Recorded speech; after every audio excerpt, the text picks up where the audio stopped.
Okay. അപ്പോൾ കഴിഞ്ഞ ദിവസം നമ്മൾ ഡൽഹിയുടെ ടോപ്പോഗ്രഫിയെ പറ്റിയാണ് ഡിസ്കസ് ചെയ്തത്. ഇനി നമ്മൾ ഡൽഹിയിലെ റൂളേഴ്സിനെ പറ്റി, അതായത് ഡൽഹി ഭരിച്ചിരുന്ന ഏതൊക്കെ ഡൈനാസ്റ്റീസാണ് അവിടെ ഭരിച്ചിരുന്നത്, ഏതൊക്കെ റൂളേഴ്സാണ് അതിലെ പ്രധാനപ്പെട്ടവർ, അവരെന്തൊക്കെയാണ് ചെയ്തത്, ഈ വക കാര്യങ്ങളൊക്കെയാണ് പറയാൻ പോകുന്നത്. അപ്പോൾ ഫസ്റ്റ് ഹെഡിങ് നോക്കാം. Delhi as A seat of power.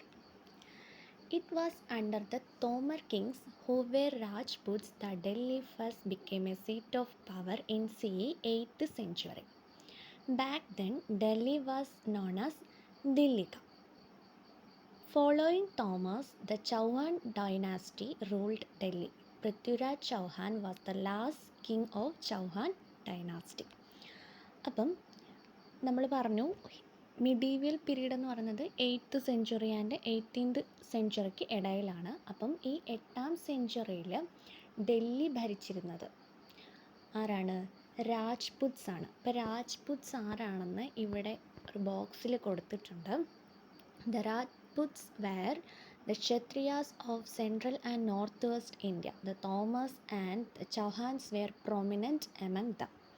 അതായത് നോർത്ത് വെസ്റ്റ് സെൻട്രൽ ഇന്ത്യയിലെ ക്ഷത്രിയരെയാണ് രാജ്പുത്സ് എന്ന് വിളിച്ചത്. ഈ രാജ്പുത്സിൽ വരുന്നവരാണ് തോമർ കിങ്സും ചൗഹാൻ ഡൈനാസ്റ്റി എന്നൊക്കെ പറയുന്നത് എന്താണ്? ക്ഷത്രിയരാണ്, അല്ലെങ്കിൽ രാജ്പുത്സ് ആണ്. ഓക്കെ. അപ്പം 8th സെഞ്ച്വറിയിൽ ഡൽഹിയിൽ ഭരിച്ചിരുന്നത് തോമർ കിങ്സ് ആണ്. തോമർ കിങ്സിൻ്റെ സമയത്ത് ഡൽഹി അറിയപ്പെട്ടിരുന്നത് ദില്ലിക എന്ന പേരിലാണ്. അപ്പോൾ മീഡീവിയൽ പീരീഡിൽ ഡൽഹി അറിയപ്പെട്ടിരുന്ന പേര് ചോദിച്ചാൽ എന്താണ്? ദില്ലിക എന്ന് അറിയപ്പെട്ടിരുന്നു. തോമർ കിങ്സിന് ശേഷം ചൗഹാൻ ഡൈനാസ്റ്റിയാണ് ഡൽഹി ഭരിച്ചത്. ഈ ചൗഹാൻ ഡൈനാസ്റ്റിയിലെ ഏറ്റവും പ്രശസ്തനായതും അതുപോലെ തന്നെ ഏറ്റവും ലാസ്റ്റ് ഉണ്ടായിരുന്ന കിങ്ങുമാണ് Prithviraj Chauhan. Muhammad of Ghor in the present Afghanistan defeated Prithviraj Chauhan and established his domination over Delhi. Prithviraj ചൗഹാനെ പരാജയപ്പെടുത്തിക്കൊണ്ട് ഡൽഹിയുടെ അധികാരം പിടിച്ചെടുത്ത ഭരണാധികാരിയാണ് മുഹമ്മദ് ഓഫ് ഗോർ, അല്ലെങ്കിൽ നമ്മൾ മുഹമ്മദ് ഗോറി എന്നൊക്കെ പറയും. അഫ്ഗാനിസ്ഥാനിൽ നിന്നും ഇന്ത്യ കീഴടക്കാൻ വന്ന വ്യക്തിയാണ് മുഹമ്മദ് ഗോറിയാണ്. ആരെ പരാജയപ്പെടുത്തുന്നത്?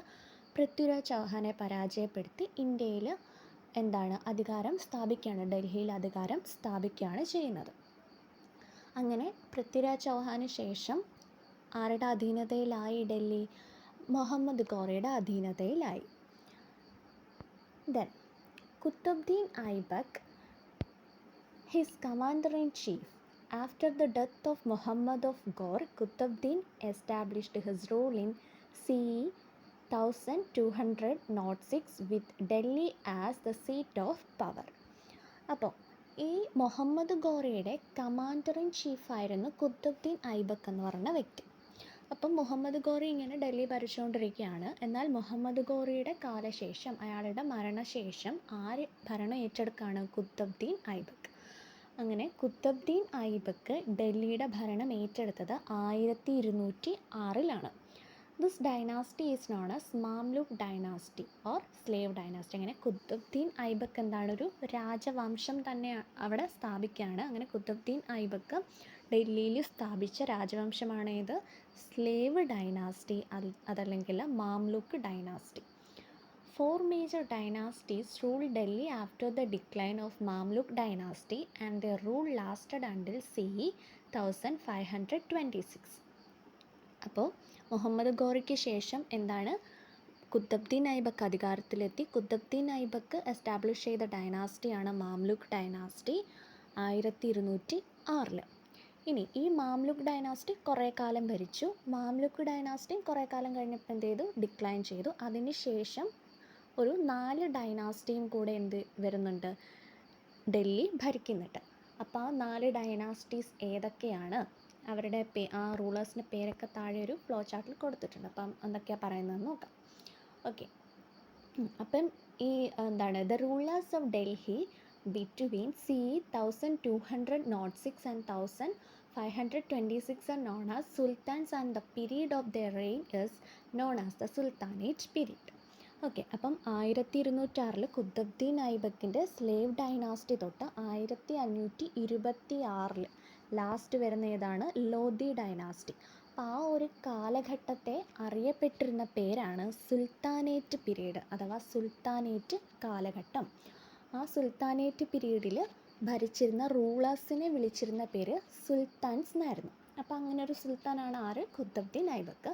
ബാക്കി വരുന്ന മേജർ റൂളേഴ്സിൻ്റെ പേരും അതുപോലെ ആ ക്രോണോളജിക്കൽ ഓർഡറിൽ നമ്മൾ പറഞ്ഞു മൊത്തം 5 ഡൈനാസ്റ്റീസാണ് വരുന്നത്. ആ 5 ഡൈനാസ്റ്റീസിൻ്റെയും ക്രോണോളജിക്കൽ ഓർഡറിൽ ഇവിടെ ലിസ്റ്റ് ചെയ്തിട്ടുണ്ട്. അതിൽ പ്രധാനപ്പെട്ട റൂളേഴ്സിൻ്റെ പേരും കൊടുത്തിട്ടുണ്ട്. നമുക്ക് നോക്കാം. ഓക്കെ, അപ്പം മാംലൂക്ക് ഡൈനാസ്റ്റി അഥവാ സ്ലേവ് ഡൈനാസ്റ്റിയിൽ വരുന്ന പ്രധാനപ്പെട്ട റൂളേഴ്സാണ് ഖുത്ബുദ്ദീൻ ഐബക്ക്, ഇൽത്തുമിഷ്, ബാൽബൻ. മാംലൂക്കിന് ശേഷം ഡൽഹി ഭരിച്ച ഡൈനാസ്റ്റിയാണ് ഖൽജി ഡൈനാസ്റ്റി. അതിലെ പ്രധാനപ്പെട്ട റൂളറാണ് അലാവുദ്ദീൻ ഖൽജി. അലാവുദ്ദീൻ ഖിൽജി, അലാവുദ്ദീൻ ഖൽജി എന്നൊക്കെ പറയും. നെക്സ്റ്റ് വരുന്നത് തുഗ്ലക് ഡൈനാസ്റ്റിയാണ്. തുഗ്ലക് ഡൈനാസ്റ്റിയിലുള്ള റൂളേഴ്സാണ് മുഹമ്മദ് ബിൻ തുഗ്ലക്, ഫിറോസ് ഷാ തുഗ്ലക്. അതായത് പ്രധാനപ്പെട്ട റൂളേഴ്സിൻ്റെ പേര് മാത്രമേ ഇവിടെ പറയുന്നുള്ളൂ. ഇവർ മാത്രമല്ല വേറെ റൂളേഴ്സും ഡൈനാസ്റ്റികളിലൊക്കെ ഉണ്ടായിരുന്നു. Next Sayyid dynasty. സയ്യിദ് ഡൈനാസ്റ്റിയിലെ പ്രശസ്തനായിട്ടുള്ള ഭരണാധികാരിയായിരുന്നു ഖിസർ ഖാൻ. ആൻഡ് ലാസ്റ്റ് വന്നിട്ട് ലോധി ഡൈനാസ്റ്റി. ലോധി ഡൈനാസ്റ്റിയിലെ ഏറ്റവും ഇമ്പോർട്ടൻ്റ് ആയിട്ടുള്ള ഏറ്റവും മേജർ ആയിട്ടുള്ളൊരു റൂളറായിരുന്നു ഇബ്രാഹിം ലോധി. അങ്ങനെ 5 ഡൈനാസ്റ്റീസ് അതിൻ്റെ ക്രോണോളജിക്കൽ ഓർഡറിൽ ഓർത്ത് വയ്ക്കണം. അതിലെ പ്രധാനപ്പെട്ട റൂളേഴ്സ് ആരാണെന്നും ഓർത്ത് വയ്ക്കണം. അപ്പം മാച്ച് ദ ഫോളോയിങ് ഒക്കെ വരുവാണെങ്കിൽ നമുക്കത് പഠിച്ചു വയ്ക്കണം. ഓക്കെ, അപ്പോൾ അതുപോലെ ഒരു ടേബിളാണ് കൊടുത്തിരിക്കുന്നത്. ഡൈനാസ്റ്റീസും അതായത് സുൽത്താനേറ്റ് പീരീഡിലെ ഡൈനാസ്റ്റീസാണ് ഈ പറഞ്ഞ 5 ഡൈനാസ്റ്റി. അപ്പോൾ ആ ഡൈനാസ്റ്റീസിൻ്റെ പേര് കറസ്പോണ്ടിങ് ആയിട്ട് അവിടെ വരുന്ന മേജർ റൂളേഴ്സിൻ്റെ പേരും കംപ്ലീറ്റ് ചെയ്യാൻ ടേബിൾ കംപ്ലീറ്റ് ചെയ്യാൻ വേണ്ടിയിട്ടാണ് കൊടുത്തിരിക്കുന്നത്. Okay, then let us discuss the expansion of power of Delhi Sultans to other parts of the Indian subcontinent. ഇപ്പം എവിടെ മാത്രം ഒതുങ്ങി നിൽക്കുകയാണ്? ഡൽഹിയിൽ ഇങ്ങനെ ഒതുങ്ങി നിൽക്കുകയാണ് ഈ സുൽത്താൻമാരുടെ ഭരണം. പക്ഷെ അത് എന്നും ഡൽഹിയിൽ തന്നെ കൺഫൈൻ ചെയ്ത് നിന്നിട്ടില്ല. അത് എന്ത് ചെയ്തു? ഡൽഹിക്ക് പുറത്തേക്കല്ലേ ഇന്ത്യൻ സബ് കോണ്ടിനെൻറ്റിൻ്റെ പല ഭാഗത്തേക്കും ഇത് എക്സ്പാൻഡ് ചെയ്തു. ഓരോ റൂളേഴ്സ് വരുന്നു, ഓരോ ശക്തനായ റൂളേഴ്സ് വരുമ്പോൾ എന്ത് ചെയ്യും? അവരവരുടെ സാമ്രാജ്യം എക്സ്പാൻഡ് ചെയ്തുകൊണ്ടേ ഇരിക്കും.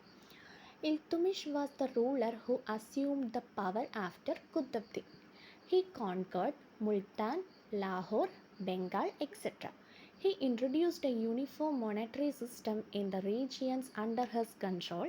Tanga and Jittal were the newly introduced coins. Okay, അപ്പം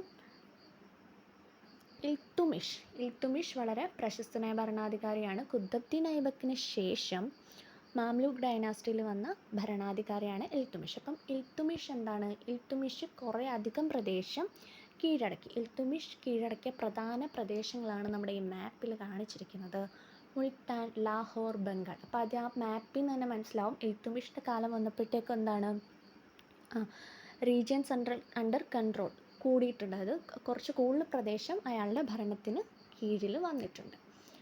അതോടൊപ്പം ബാക്കി എന്തൊക്കെ മാറ്റങ്ങളാണ് വന്നത്? He introduced A uniform monetary system. ഒരു യൂണിഫോം മോണിറ്ററി സിസ്റ്റം ഇൻട്രൊഡ്യൂസ് ചെയ്തു. ഒപ്പം 2 പുതിയ കോയിൻസും ഇൻട്രൊഡ്യൂസ് ചെയ്തു. ആ കോയിൻസിൻ്റെ പേരും നോക്കി വെച്ചേക്കാം. ടങ്ക ആൻഡ് ജിറ്റാൽ എന്ന് പറഞ്ഞിട്ടുള്ള 2 കോയിൻസും ഇൻട്രൊഡ്യൂസ് ചെയ്തു Iltutmish. Balban was the major ruler who rose to power after the reign of Iltutmish. അതിനുശേഷം ഇൽത്തുമിഷിന് ശേഷം വരുന്ന മെയിനായിട്ടുള്ള ഭരണാധികാരിയാണ് ബാൽബൻ എന്ന് പറയുന്നത്. ഓക്കെ, പിന്നെ ഇവിടെ Sultana Razia. Sultana Razia was the only woman ruler of Delhi Sultanate. She was the daughter of Iltutmish. She lost her power owing to the protest from some nobles. നമ്മുടെ ഇൽത്തുമിഷിൻ്റെ മകളായ സുൽത്താന റസിയയാണ് ഡൽഹി ഭരിച്ച ഏക വുമൺ റൂളർ എന്ന് പറയുന്നത്. ഓക്കെ, പക്ഷേ സുൽത്താന റസിയയ്ക്ക് അധിക കാലമൊന്നും ഭരിക്കാൻ പറ്റിയില്ല. നോബിൾസിൻ്റെയൊക്കെ പ്രൊട്ടസ്റ്റ് കാരണം അവർക്ക് സ്ഥാനം ഒഴിയേണ്ടി വരികയാണ് ചെയ്തത്. അപ്പോൾ ഓർത്തിരിക്കുക, ഡൽഹി ഭരിച്ച വുമൺ റൂളർ ആരാന്ന് ചോദിച്ചത് സുൽത്താന റസിയയാണ്. ഓക്കെ, അപ്പം ഇവിടെ പറഞ്ഞതൊക്കെ നമ്മളിപ്പോൾ എന്താണ് മാംലുക്ക് ഡൈനാസ്റ്റിയിൽ മെയിനായിട്ടുണ്ടായ കാര്യങ്ങളാണ് പറയുന്നത്. എസ്റ്റാബ്ലിഷ് ചെയ്തത് ഖുത്ബുദ്ദീൻ ഐബക്കാണ് 1206 അതിനുശേഷം വരുന്നതാണ് ഇൽത്തുമിഷ്. ഇൽത്തുമിഷ് കുറേ അധികം പ്രദേശം കോൺക്വർ ചെയ്തു. മുൾത്താൻ, ലാഹോർ, ബംഗാളൊക്കെ കീഴടക്കി. അത് എന്താണ് സാമ്രാജ്യം കുറച്ചും കൂടെ വലുതാക്കി.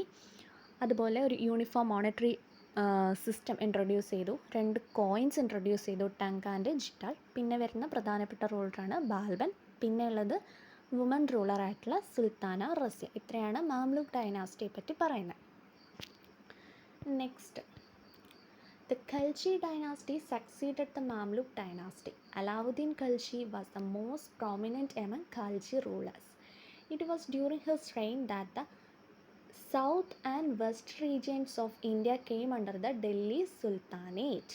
Gujarat was the first region that came under his control. അപ്പം നമ്മൾ ഈ മാപ്പ് നോക്കിക്കഴിഞ്ഞാൽ എന്താണ്, നോർത്തിൽ തന്നെ നിൽക്കുന്നേ ഉള്ളൂ സാമ്രാജ്യം അല്ലേ. അപ്പം മാംലൂക്കിന് ശേഷം വരുന്ന ഡൈനാസ്റ്റിയാണ് ഖൽജി ഡൈനാസ്റ്റി. അവിടുത്തെ പ്രധാന റൂളറായിരുന്നു അലാവുദ്ദീൻ ഖൽജി. അപ്പോൾ അലാവുദ്ദീൻ ഖൽജി എന്ന് വെച്ചാൽ വളരെ ശക്തനായിട്ടുള്ളൊരു ഭരണാധികാരിയായിരുന്നു. അപ്പം ഈ ശക്തനായിട്ടുള്ള അലാവുദ്ദീൻ ഖിൽജി എന്ത് ചെയ്തു, അയാളുടെ ഭരണം എങ്ങോട്ടുകൂടിയൊക്കെ വ്യാപിപ്പിച്ചു, south and west regions of India, ഇന്ത്യയുടെ സൗത്ത് ആൻഡ് വെസ്റ്റ് റീജിയൻസിലേക്ക് വ്യാപിപ്പിച്ചു. നമ്മൾ ഈ മാപ്പ് നോക്കിയാൽ തന്നെ മനസ്സിലാവും. ഈ മാപ്പ് കാണിച്ചിരിക്കുന്നത് അലാവുദ്ദീൻ ഖിൽജിയുടെ കാലഘട്ടത്തിലാണ്. The region under the control of Alauddin Khilji. ഏതാണ്, മേളിൽ മാത്രം നിന്നിരുന്ന ആ ഷെയ്ഡ് എന്തായിട്ട് മാറി, സൗത്തിലേക്കും വെസ്റ്റേൺ റീജിയനിലേക്കും ഒക്കെ പോയിട്ടുണ്ടല്ലേ. അപ്പോൾ സാമ്രാജ്യം എന്ത് ചെയ്തു, കുറേ കൂടെ എക്സ്പാൻഡ് ചെയ്തു. ആരുടെ കാലത്ത്, അലാവുദ്ദീൻ ഖിൽജിയുടെ കാലഘട്ടത്തിൽ. Gujarat was the first region that came under his control. അങ്ങനെ ഗുജറാത്താണ് അലാവുദ്ദീൻ ഖിൽജിയുടെ എന്താണ് കൺട്രോളിൽ വരുന്നത്, അല്ലെങ്കിൽ അലാവുദ്ദീൻ ഖിൽജി ആദ്യം കോൺക്വർ ചെയ്ത സ്ഥലം ഗുജറാത്താണ്. What are the geographical peculiarities of Gujarat? അപ്പോൾ ഗുജറാത്തിൻ്റെ ജോഗ്രഫിക്കൽ പെക്യുലാരിറ്റീസ് എന്തായിരിക്കും? അതായത് ഓരോ റൂളേഴ്സും ഓരോ പ്രദേശങ്ങൾ കീഴടക്കുന്ന എന്താണ്, അവരുടെ വളർച്ചയ്ക്ക് വേണ്ടിയിട്ടാണ്. അപ്പം ഗുജറാത്ത് ആദ്യം കീഴടക്കണമെങ്കിൽ അത്രയും എന്തൊക്കെയോ പ്രത്യേകത ഗുജറാത്തിനുണ്ട് അല്ലേ. അപ്പോൾ അതാണ് താഴെ പറയുന്നത്. You can find that the long coast line is a peculiar feature of Gujarat. Therefore several sea ports exist there. അതായത് ഗുജറാത്ത് നമുക്കറിയാവുന്ന കാര്യം, ഇന്ത്യയിലെ ലോങ്ങസ്റ്റ് കോസ്റ്റ് ലൈൻ ഉള്ള സ്റ്റേറ്റ് എന്ന് പറയുന്നത് ഏതാണ്, ഗുജറാത്താണ്. അപ്പോൾ ഈ ലോങ്ങസ്റ്റ് കോസ്റ്റ് ലൈൻ, അത് കടൽത്തീരം, ഏറ്റവും കൂടുതൽ കടൽത്തീരമുള്ള സംസ്ഥാനം ഗുജറാത്താണ്. അപ്പോൾ ഈ ലോങ്ങസ്റ്റ് കോസ്റ്റ് ലൈൻ ഉള്ളത് കൊണ്ട് തന്നെ അവിടെ എന്താണ്, ഒരുപാട് സീ പോർട്ട്സ്, തുറമുഖങ്ങൾ എക്സിസ്റ്റ് ചെയ്യുന്നുണ്ട്. With the conquest of Gujarat, these seaports came under the control of Alauddin Khalji. He could import fine horses from Iraq through these ports. This strengthened his military power and he conquered the regions in southern and western India. അപ്പോൾ ഈ see ports എന്ത് ചെയ്തു, ഗുജറാത്ത് കീഴടക്കിയതോടെ ഈ see ports എല്ലാം അലാവുദ്ദീൻ ഖൽജിയുടെ അണ്ടറിൽ വരികയും ഈ see ports വഴി അലാവുദ്ദീൻ ഖിൽജി എന്ത് ചെയ്തു, ഹോഴ്സസിനെ, ഇറാഖിൽ നിന്നും ഒരുപാട് ഹോഴ്സസിനെ എന്ത് ചെയ്തു, ഇന്ത്യയിലേക്ക് ഇമ്പോർട്ട് ചെയ്തു. ഹോഴ്സ് എന്തിനു വേണ്ടിയിട്ടാണ്, യുദ്ധം ചെയ്യുന്നതിന് വേണ്ടിയിട്ടാണ്. അങ്ങനെ ഈ ഒരുപാട് ഹോഴ്സസിനെ വെച്ചുകൊണ്ട് അയാളുടെ മിലിറ്ററി പവർ ഒത്തിരി കൂടെ സ്ട്രെങ്തൻ ചെയ്യുകയും അങ്ങനെ വീണ്ടും എന്ത് ചെയ്തു, സദേൺ വെസ്റ്റേൺ പാർട്ടിലെ ഒരുപാട് റീജിയൻസ് ആര് കീഴടക്കി, അലാവുദ്ദീൻ ഖിൽജി കീഴടക്കി. അതുകൊണ്ട് തന്നെയാണ് ഏറ്റവും നല്ലൊരു ശക്തനായ ഭരണാധികാരിയായിട്ടാണ് അലാവുദ്ദീൻ ഖിൽജിയെ ചരിത്രത്തിലൊക്കെ രേഖപ്പെടുത്തിയിരിക്കുന്നത്. Okay, next, The Khalji dynasty was succeeded by Tughlaq dynasty. Khalji ഡൈനാസ്റ്റിക്ക് ശേഷം വന്നതാണ്, നമ്മൾ ചാർട്ടിൽ കണ്ടാണ്. അത് കഴിഞ്ഞിട്ട് വരുന്നതാണ് Tughlaq dynasty. Muhammad bin Tughlaq was an important ruler of the Tughlaq dynasty. To rule more efficiently, he shifted the capital from Delhi to Devanagari and renamed the latter as Daulatabad. അപ്പം അടുത്ത വന്ന തുഗ്ലക് ഡൈനാസ്റ്റിയിലെ പ്രധാനപ്പെട്ട ഒരു റൂളറായിരുന്നു മുഹമ്മദ് ബിൻ തുഗ്ലക്. ഈ മുഹമ്മദ് ബിൻ തുഗ്ലക് ചെയ്തൊരു പരിഷ്കാരം എന്ന് പറയുന്നത്, അതുവരെ ഡൽഹി ആയിരുന്നു, അതുവരെ ഈ സുൽത്താൻമാരുടെ എല്ലാം ക്യാപിറ്റൽ ഡൽഹി ആയിരുന്നു, ഖിൽജി ഡൈനാസ്റ്റി ആണെങ്കിലും സ്ലേവ് ഡൈനാസ്റ്റി ഒക്കെ ആണെങ്കിലും. എന്നാൽ ഈ മുഹമ്മദ് ബിൻ തുഗ്ലക് എന്താ ചെയ്തത്, ഭരണ സൗകര്യത്തിനായിട്ട് ക്യാപിറ്റൽ എന്ത് ചെയ്തു, ഡൽഹിയിൽ നിന്നും ദൗലത്താബാദിലേക്ക് ഷിഫ്റ്റ് ചെയ്തു. അതിൻ്റെ മാപ്പാണ് ഇവിടെ കൊടുത്തിരിക്കുന്നത്. The region under the control of Muhammad bin Tughlaq എന്ന് പറഞ്ഞിട്ടുള്ളൊരു മാപ്പ് അതിൽ കണ്ടു. അപ്പോൾ ഈ ഷെയ്ഡഡ് റീജിയൻ ആണ് മുഹമ്മദ് ബിൻ തുഗ്ലക് ഭരിച്ചപ്പോൾ അയാളുടെ ഭരണത്തിന് കീഴിലുണ്ടായിരുന്ന പ്രദേശങ്ങളാണ്. അപ്പം ദൗലത്താബാദ് മാർക്ക് ചെയ്ത പ്രദേശം കണ്ടാൽ അറിയാം, ഒത്തൊരു നടുക്കായിട്ടുള്ളൊരു പ്രദേശമാണ് ദൗലത്താബാദ്. അതുകൊണ്ടാണ് എന്ത് ചെയ്തത്, ഏറ്റവും സെൻട്രലുള്ളൊരു പോർഷൻ എന്ന സ്ഥിതിക്കാണ് ദൗലത്താബാദിനെ ക്യാപിറ്റലാക്കി മാറ്റാൻ ആര് തീരുമാനിച്ചത്? മുഹമ്മദ് ബിൻ തുഗ്ലക്ക് തീരുമാനിച്ചത്. Daulatabad was situated almost at the centre of expanded state, അല്ലേ? ആ എക്സ്പാൻഡഡ് സ്റ്റേറ്റിൻ്റെ സെൻട്രലാണ് ദൗലത്താബാദ് വരുന്നത്. അതുകൊണ്ടാണ് അങ്ങോട്ടേക്ക് ക്യാപിറ്റൽ ഷിഫ്റ്റ് ചെയ്തത്. Muhammad bin Tughlaq thought that all the regions could be controlled effectively by shifting the capital from Delhi to Dawlatabad. Later he found that shifting the capital was not practical and withdrew the decision.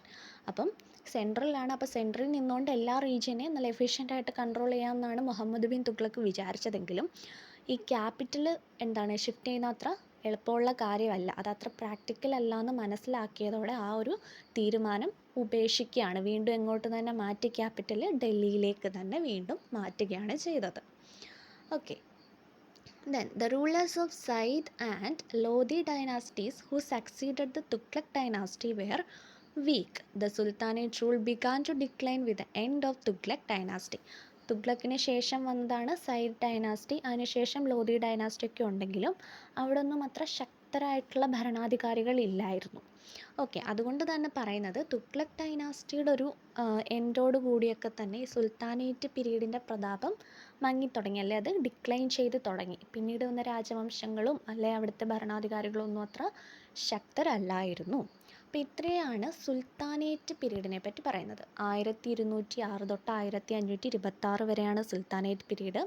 അവിടുത്തെ 5 ഡൈനാസ്റ്റീസാണ് ഉണ്ടായിരുന്നത്. അതിൽ ഓരോരുത്തരുടെ major റൂളേഴ്സും അവരെന്തൊക്കെ കാര്യങ്ങൾ പ്രത്യേകിച്ച് ചെയ്തിട്ടുണ്ടെന്നുള്ള കാര്യങ്ങളൊക്കെ ഓർക്കുക. Okay.